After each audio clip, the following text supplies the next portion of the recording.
கபில சந்திரசேன மரணத்தில் திடீர் திருப்பம். கழுத்தை நெரிக்க பயன்படுத்தப்பட்ட பட்டியை கொண்டு வந்த ஊழியர் அதிரடி கைது. நான் லஞ்ச ஊழல் ஆணைக்குழுவில் முன்னிலையாக தயாராக இருக்கிறேன். அறிவிப்பை வெளியிட்ட முன்னாள் ஜனாதிபதி மஹிந்த ராஜபக்ச. கபில சந்திரசேன மரணத்திற்கு ராஜபக்சக்களே பொறுப்பு கூற வேண்டும். கடும் எச்சரிக்கை விடுத்த அனுரவின் நாடாளுமன்ற உறுப்பினர். எங்களை பழிவாங்குவதற்கே இந்த அரசாங்கம் முயற்சிக்கின்றது. அதற்காகவே என்னுடைய தந்தையிடம் வாக்குமூலங்களை பெறுகிறார்கள். கவலையுடன் தெரிவித்த நாடாளுமன்ற உறுப்பினர் நாமல் ராஜபக்ச. பிரபாகரனுக்கே அஞ்சாத மஹிந்த இந்த விசாரணைகளுக்கு அஞ்சப் போவதில்லை. விசாரணைக்கு நாங்கள் தயார். அறிவிப்பை வெளியிட்ட மஹிந்தவின் கட்சி. மஹிந்தவுக்கு எதிராக அரசாங்கம் நடவடிக்கை எடுத்தால் அந்த நாளே இந்த அரசாங்கத்தின் கடைசி நாள். நாட்டில் மீண்டும் ஒரு போராட்டம் வெடிக்கும். எச்சரிக்கை விடுக்கும் மனோஜ் கமகே.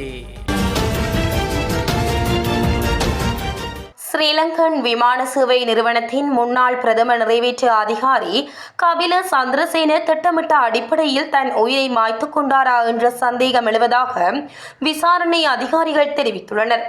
சந்திரசேன தூக்கிடுவதற்கு பயன்படுத்தியதாக தெரிவிக்கப்படும் பட்டி பான்ஸ் பிளேஸில் இருந்து கொள்ளுப்பட்டி வீட்டுக்கு பணியாளர் ஒருவரின் மூலம் கொண்டுவரப்பட்டதாக தெரிவிக்கப்படுகின்றது.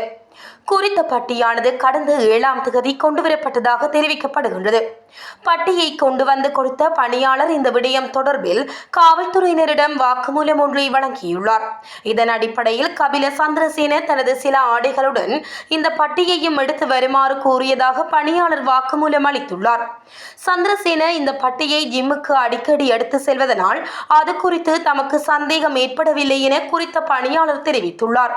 எவ்வாறெனினும் கபில சந்திரசேன எவ்வாறு மரணித்தார் என்பது தொடர்பில் இதுவரையில் அதிகாரப்பூர்வ தகவல்கள் வெளியிடப்படவில்லை. சந்திரசேனவின் உடல் பாகங்கள் ரசாயன ஆய்வுக்கூட பரிசோதனைக்காக அனுப்பி வைக்கப்பட்டுள்ளன. மேலும் கபில சந்திரசேன சடலமாக மீட்கப்பட முன்னர் அவருக்கு இறுதியாக தொலைபேசி அழைப்பு மேற்கொண்ட நபர்கள் தொடர்பிலும் விசாரணைகள் முன்னெடுக்கப்பட்டு வருவதாக தெரிவிக்கப்படுகின்றமை குறிப்பிடத்தக்கது. லஞ்ச ஆணைக்குழுவின் முன்னிலையாகுமாறு தனக்கு அறிவிக்கப்பட்ட தேதியில் முன்னிலையாவேன் என முன்னாள் ஜனாதிபதி மஹிந்த ராஜபக்ஷ தெரிவித்துள்ளார். ஸ்ரீலங்கன் ஏர்லைன்ஸ் நிறுவனத்தின் மறைந்த முன்னாள் நிறைவேற்று அதிகாரி கபில சந்திரசேனவுக்கு இறுதி அஞ்சலி செலுத்துவதற்காக நேற்று காலை கொழும்பில் உள்ள ஒரு தனியார் இறுதிச் சடங்கு கூடத்திற்கு சென்ற போது ஊடகங்களிடம் பேசிய முன்னாள் ஜனாதிபதி இதனை தெரிவித்தார். நாளை லஞ்ச ஆணைக்குழுவின் முன்னிலையாகுமாறு முன்னாள் ஜனாதிபதி மஹிந்த ராஜபக்ஷவுக்கு அறிவிக்கப்பட்டுள்ளது. இது தொடர்பான உத்தியோகபூர்வ அறிவிப்பு கடிதம் நேற்று பெறப்பட்டதாக முன்னாள் ஜனாதிபதி தரப்பு தெரிவித்துள்ளது. முன்னாள் ஜனாதிபதி மஹிந்த ராஜபக்ஷவுக்கு எதிராக அரசாங்கம் நடவடிக்கை எடுக்க தயாரானால் அந்த நாள் அரசாங்கத்திற்கு ஒரு கணக்குக்கு தீர்க்கும் நாளாக அமையும் என்று மஹிந்தவின் சட்டத்தரணி மனோஜ் கமகே எச்சரிக்கின்றார். ஊடகவியலாளர் மாநாட்டில் பேசிய கமகே ஜனாதிபதி மஹிந்த மீது கை வைத்து அரசு தன் போக்கில் செல்ல நினைத்தால் அது தவறு செய்யும் என்று கூறினார். மஹிந்த ராஜபக்ஷ மீது சட்ட நடவடிக்கை எடுக்கப்பட்டு வருவதாக வரும் செய்திகளுக்கு மத்தியில் அவர் மேலும் கூறுகையில் ஜனாதிபதி மஹிந்த அவர் மீது கை வைக்கும் நாளில் இந்த நாட்டு மக்கள் பெரும் போராட்டங்களை மேற்கொள்வார்கள். அரசுக்கு எதிராக கலவரங்களை நடத்துவார்கள். வேறு என்னென்ன போராட்டங்களை சந்திப்பார்கள் என்பதை நாம் காண்போம் என்றார். அரசாங்கத்தின் தேவைகளை பூர்த்தி செய்வதற்காக வாக்குமூலங்கள் வலுக்கட்டாயமாக பெறப்படுகின்றன. அரசாங்கத்தின் விருப்பத்திற்கு இணங்காவிட்டால் சாட்சியாளர்களுக்கு உயிர் அச்சுறுத்தல் விடுக்கப்படுகின்றது. அரசாங்கத்துக்கு எதிராக செயல்படும் நபர்களை திட்டமிட்ட முறையில் ஒடுக்குவதற்கும் தேவைப்பட்டால் உயிரை பறித்தேனும் அந்த ஒடுக்குமுறையை முன்னெடுப்பதற்கும் அரசாங்கம் துணிந்துள்ளதாக ஸ்ரீலங்கா பொதுஜன பெரமுனவின் தேசிய அமைப்பாளரும் பாராளுமன்ற உறுப்பினருமான நாமல் ராஜபக்ஷ தெரிவித்தார். குருநாகல் ஹெரியால பகுதியில் சனிக்கிழமை இரவு நடைபெற்ற மக்கள் சந்திப்பின் போது மேற்கண்டவாறு குறிப்பிட்டார். ஒரு கட்சியாக நாங்கள் கிராமமாக செல்லும் வேளையில் தேர்தல் நடத்தப்படுமா என்பதில் சந்தேகம் காணப்படுகின்றது. தேர்தல் எப்போது நடக்கும் என்பது எவருக்கும் தெரியாது. ஒவ்வொரு கிராமத்திலும் ஒவ்வொரு தொகுதியிலும் இந்த நாட்டை நேசிக்கும் மக்கள் எமது கட்சியை மீண்டும் நாடுகின்றார்கள். 4 ஆண்டுகளுக்கு முன்பு அறக்கலைய போராட்டம் என்ற பெயரில் எமது கட்சியினரை தாக்கி வீடுகளுக்கு தீ வைத்து பாராளுமன்ற உறுப்பினர் அத்துக்கோருளவை நடுவீதியில் முறையில் கொலை செய்து தமது அரசியல் நிகழ்ச்சி நிரலை நிறைவேற்ற ஒரு குழுவினர் முயற்சி செய்தனர். அதன் விளைவாகவே இந்த அரசாங்கம் ஆட்சிக்கு வந்தது என்பதை எவராலும் மறுக்க முடியாது.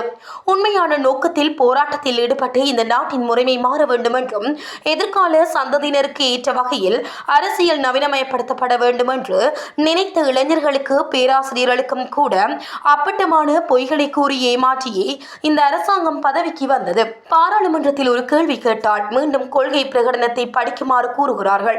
எதிர்க்கட்சியினர் அல்ல, ஆளும் தரப்பினர் 159 பேரும் தான் முதலில் அதை வாசிக்க வேண்டும். கொள்கை பிரகடனத்தில் உள்ள எதுவுமே அவர்களுக்கு இன்னும் தெரியாது. அரசாங்கத்தின் மோசடிகளை மறைக்க ஒடுக்குமுறை பயன்படுத்தப்படுகின்றது. நிதியமைச்சின் 2.5 மில்லியன் டாலர் தவறான கணக்கிற்கு நிதி செயலாளர் செலுத்தியதை நாம் கண்டோம். இந்த நிதி செயலாளர் அரசாங்கத்தின் அரசியல் நியமனம் பெற்றவர். ஜனாதிபதி அவர் மீது வைத்து நம்பிக்கையின் பலன் நாட்டை உருவாக்குவது அல்ல, மாறாக பணத்தை தவறான கணக்குகளுக்கு மாற்றுவதுதான். மர்மமான கொலைகள் நடக்கின்றன, சட்டம் வளைக்கப்படுகின்றது, சாட்சிகள் அச்சுறுத்தப்படுகின்றார்கள். அரசாங்கத்துக்கு எதிராக நிற்பவர்களை ஒடுக்க எத்தகைய எல்லைக்கும் அவர்கள் செல்வார்கள். போலீஸ் மா அதிபருக்கு நான் ஒன்றை கூறிக்கொள்கின்றேன். தயவு செய்து அந்த சீருடையின் கௌரவத்தை பாதுகாக்கவும் இன்னும் சில காலத்தில் ஓய்வு பெற்று செல்வீர்கள். இந்த அரசாங்கமும் ஒரு நாள் போகும். ஆனால் செய்யும் செயலால் இந்த போலீஸ் திணைக்களம் மீதான நம்பிக்கையும் மக்கள் மத்தியில் அழிந்துவிடும் என்றார்.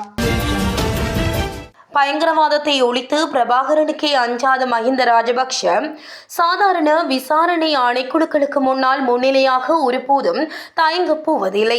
எனினும் ஒரு நபர் விசாரணை அதிகாரிகளிடம் வழங்கும் சாதாரண வாக்குமூலத்தை விட நீதிமன்றத்தினால் அங்கீகரிக்கப்படும் சத்திய கடதாசிக்கு அதிக சட்ட பெருமானமும் சாட்சிய வலுவும் உள்ளது என்பதை சமூகமும் அதிகாரிகளும் புரிந்து கொள்ள வேண்டும் என ஸ்ரீலங்கா பொதுஜன பெரமுனவின் முன்னாள் பாராளுமன்ற உறுப்பினர் சஞ்சீவ எதிரிமான தெரிவித்துள்ளார்.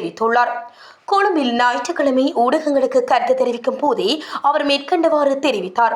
முன்னாள் ஜனாதிபதி மஹிந்த ராஜபக்ஷவை லஞ்ச ஊழல் விசாரணை ஆணைக்குழு தற்பொழுது அழைத்துள்ளது. அவர் மிகவும் நிதானமாகவும் துணிச்சலாகவும் இந்த விசாரணைகளை எதிர்கொள்வார் என்பதில் எமக்கு எந்த ஐயமும் இல்லை.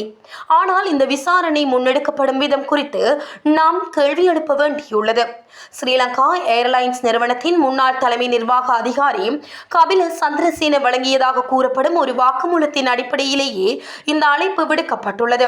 இலங்கையில் நிலவும் சட்ட முறைமைக்கு அமைய போலீசார் அல்லது விசாரணை அதிகாரிகள் முன்னிலையில் அளிக்கப்படும் வெறும் வாக்குமூலங்களுக்கு மிக குறைந்த அளவிலான சட்ட மதிப்பாவே உள்ளது. ஆனால் ஒரு நபர் நீதிமன்றத்தில் சமர்ப்பிக்கும் சத்திய கடதாசி என்பது மிகவும் சக்தி வாய்ந்ததும் பாரதூரமானதுமான சாட்சியமாகும். கபில சந்திரசேன ஏற்கனவே ஒரு சத்திய கடதாசியை சமர்ப்பித்துள்ளார். அதில் லஞ்ச ஊழல் விசாரணை ஆணைக்குழுவின் பணிப்பாளர் நாயகம் தமக்கு கடுமையான அழுத்தம் கொடுத்ததாக பகிரங்கமாக குற்றம் சாட்டியுள்ளார். அதிகாரிகள் விரும்பும் வகையில் வாக்குமூலத்தை வழங்காவிட்டால் அதன் விளைவு மரணமாக அமையும் என தமக்கு அச்சுறுத்தல் விடுக்கப்பட்டதாக அவர் அந்த சத்திய கடதாசியில் குறிப்பிட்டுள்ளார். ஸ்ரீலங்கா விமான சேவைகள் நிறுவனத்தின் முன்னாள் நிறைவேற்று பணிப்பாளர் கபில சந்திரசேனவின் நிலைக்கு ராஜபக்சர்கள் பொறுப்பு கூற வேண்டும். தமக்கு தேவையானவர்களை பதவிக்கு கொண்டு வந்து அதனூடாக ஊழல் செய்து இறுதியில் அவர்களை காட்டிக் கொடுப்பது ராஜபக்சர்களின் கொள்கையாகும் என தேசிய மக்கள் சக்தியின் பாராளுமன்ற உறுப்பினர் தேவானந்த சுரவீர தெரிவித்தார். கொழும்பில் ஞாயிற்றுக்கிழமை நடைபெற்ற நிகழ்வில் கலந்து கொண்டு கருத்து தெரிவிக்கையில் மேற்கண்டவாறு குறிப்பிட்டார். கபில சந்திரசேனவின் நிலைக்கு ராஜபக்சர்கள் தான் பொறுப்பு கூற வேண்டும்.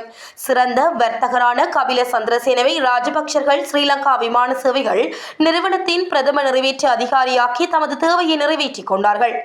ஏர்பஸ் கொள்வனவு தொடர்பில் வெளிநாட்டு நிறுவனத்தின் வெளிப்படுத்தலுக்கு அமையாகவே முறைப்பாடு அளிக்கப்பட்டு விசாரணைகள் இதுவரை காலம் முன்னெடுக்கப்பட்டன. இந்த கொள்வனவின் போது இடம்பெற்ற மோசடியின் ஒரு தொகை நிதியை அப்போதைய ஜனாதிபதி மஹிந்த ராஜபக்ஷவுக்கு வழங்கியதாக கபில சந்திரசேன லஞ்சம் மற்றும் ஊழல் ஆணைக்குழுவுக்கு வாக்குமூலம் அளித்துள்ளார். இந்த விவகாரம் தொடர்பில் மஹிந்த ராஜபக்ஷவை விசாரணைக்கு அழைத்துள்ள பின்னணியில் தான் கபில சந்திரசேன உயிரிழந்துள்ளார். ராஜபக்சர்கள் கடந்த காலங்களில் ஊழலுக்குரிய சாதகமான சூழலை நிர்வாக கட்டமைப்பில் உருவாக்கினார்கள். லஞ்ச ஊழல் ஆணைக்குழுவுக்கு அழைத்தால் ராஜபக்சர்கள் செல்ல வேண்டும், அதனை விடுத்து பெரகராவுக்கு செல்வதை போன்று ஆட்களை திரட்டிக் கொண்டிருக்க கூடாது. சட்டம் அனைவருக்கும் பொதுவானது. ராஜபக்சர்கள் ஒன்று விதிவிலக்கல்ல என்றார். அசர்பைஜானில் வைத்து கைது செய்யப்பட்ட இலங்கையைச் சேர்ந்த ஒழுங்கமைக்கப்பட்ட குற்ற செயல்களில் ஈடுபடும் கும்பலின் உறுப்பினரான மனோஜ் சுரங்க அல்லது படுவத்தே சாமர என்பவர் நேற்றிரவு நாட்டிற்கு அழைத்து வரப்பட்டார். சந்தேக நபர் இந்தியா ஊடாக நாட்டிற்கு அழைத்து வரப்பட்டுள்ளதாக தெரிவிக்கப்படுகின்றது. அவரை அழைத்து வருவதற்காக இலங்கை போலீஸ் குழு ஒன்று கடந்த 7ஆம் தேதி நாட்டில் இருந்து புறப்பட்டு சென்றிருந்தமை குறிப்பிடத்தக்கது.